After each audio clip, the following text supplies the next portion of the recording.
Julian Assange, the founder of WikiLeaks, has issued a warning that has his supporters they're ready to publish a deluge of leaked documents if his activities are curtailed or if he's killed or arrested. But what's the political implication here? Who gets hurt the most by this doomsday bomb? So far, these documents are all State Department related. And just yesterday, Hillary Clinton announced that this would be the last public office she intends to hold. Coincidence or not? Bob, what about it? All of a sudden, there was rumor that Hillary Clinton was kind of laying back during the midterm elections and laying back during South Korea-North Korea conflict. And then this, because the thought was that she was maybe make a run for president in 2012. And now this.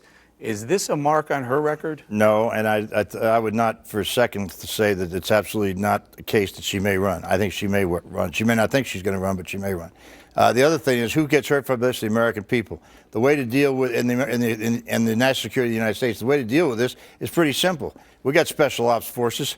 I mean, a dead man can't leak stuff. This guy's a traitor, a treasonist, and he has broken every law of the United States. The guy ought to be. And I'm not for the death penalty, so if I'm not for the death penalty, the only one to do it, illegally shoot the son of a b****. Well, what about it? Oh, I can't believe I believe it. I'm along with Bob. You know what? When he comes out and says that he's holding everyone hostage, that he's going to release the names of people, putting them in harm's way to be killed or whatever, soldiers and people who are undercover with the CIA, this guy's got to go. And nobody should hold this country, and we do agree with each other, Bob, immune him. Go ahead, Joel. I think that the doomsday files, the U.S. is probably going to be prepared to have those released if it means the permanent end of WikiLeaks, because you cut the head off the snake, to quote King Abdullah. And I think that's what they want to do. Maybe through arrest, maybe otherwise. This released by the Post today, it says that some of the documents that were originally leaked in the original cables outline some targets that if they were destroyed, disrupted, or exploited, there would be immediate and deleterious effect on the United States. I mean, if there's any question on some of this stuff being dangerous and harmful and hurtful and possibly even deadly, there shouldn't be. You know, I was a Deputy Assistant Secretary of State and sent out a lot of cables when I was doing that, and it was during the midst of the Panama Canal treaties and the SALT agreements.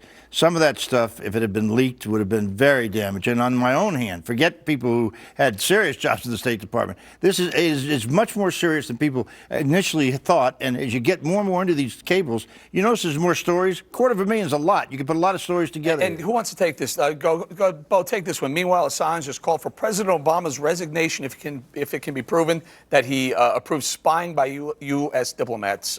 Well, we want that, don't we? Don't we want to know what they're doing? Let me tell you something. That was our biggest downfall. We didn't have the intelligence when Obama, when he was in Afghanistan, planning with the Taliban and Al-Qaeda to bomb us. If we had informants in there, people that knew this was happening, we could have possibly averted it, like we have averted a lot of attacks in America. And without this spying, the thing that people don't want, without it, you're going to have dead Americans. And this little punk. Now I stand up for Obama. Obama, if you're listening tonight, you should take this guy out, have the CIA take him out. Where's Obama? First of all, let's say one thing clear here about diplomats and spying. Every embassy of the United States around the world has a station chief of the CIA in it, and everybody knows it, number one. Yes. Number two, since the beginning of the diplomatic corps, they have always been asked to send information that they pick up about their host country. That's nothing new. In fact, when I was in the Peace Corps, they almost asked us to do it. But they had a question about Obama. I think Obama is in a very difficult spot here. Look, there's so much here. There is so much here, and he's got to be very careful. He's about to have meetings with heads of state in different parts of the world, and he is running a very delicate role here. Leave him alone on this one. This is not his fault. No, but where is he, though? I mean, hold on. Where is he? What do you mean, where is he? Shouldn't he be out there? We had Gibbs come out and say, by the way, ignore this. This isn't the big. It's We're a not guy going with to a let laptop. one guy with a laptop. This is one thing the President of the United States should not comment on. Should not comment. Should not. You got North Korea. I think is the most dangerous thing happening right now with this little psychopath with his fat-faced son that was at Disney World over there. This guy's ready to go off at any time. And South Korea said if they hit one more time, they're going to hit back. This is real delicate. Imagine if it comes out that all of a sudden President Obama said this little fat guy with his little fat ugly son there, or some derogatory sense. This could set off a world war. You know, let's keep in mind now the South Koreans are going to practice artillery practice on Friday of this week. This thing is getting very dangerous, and nobody's paying much attention to it. So far, the only people I've seen expressing outrage at the top are Mitch McConnell and Hillary Clinton.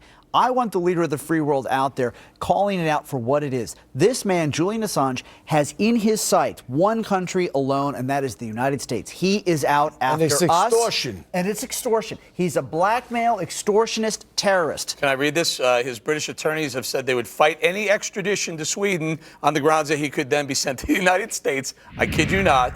Where politicians, including Sarah Palin and Mike Huckabee, have called for his execution. And now add Bob Beckel. And he was arrested. If the U.S. wants him dead, if the U.S. actually wants him dead, they're not going to go through an What about extradition. it? Why don't we just listen? Why don't we get Putkin? He could give him some of that little radioactive stuff. We do every night in Afghanistan. There's special operations forces that go after the enemies of the United States. This man is an enemy of the United States. All right, we're going to have to leave it there. I want to say thank you. I want to thank Bob Beckel, but he's going to stick around. Joel Mowbray and Bo Dietl are going to join us again later on in the week.